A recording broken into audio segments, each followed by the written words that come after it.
Could we see similar scenes to these in the UK? Student protests in the US have turned violent, with protesters camping out and calling on unis to cut any ties with Israel over what's going on right now in Gaza. Now, students in the UK have started setting up encampments at campuses in Sheffield, Newcastle, Bristol and Warwick, which was the first to call for students to camp out last week.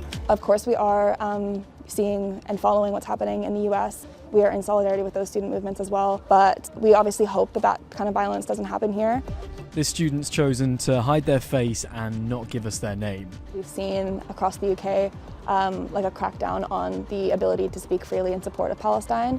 So it's just a security protocol that we have in place to protect our members all day, all night. We have people on like night shift, so that are kind of like watching the encampment to make sure there isn't any aggression from anybody. We should never underestimate the power of student movements. Like historically, student movements have been incredibly powerful. As you've seen, new encampments are cropping up across the UK. The national student movement is only growing, and we are growing in strength, in determination, in numbers. So yeah, we are prepared to stay for as long as it takes. Universities UK, which represents 142 institutions, told ITV News that unis are closely monitoring student protests, but that they work hard to strike the balance between the safety of staff and students and supporting lawful free speech. Warwick Uni told us protests here are being managed to allow freedom of speech on campus, and they said they wouldn't initiate any disciplinary action against anyone involved unless complaints are received.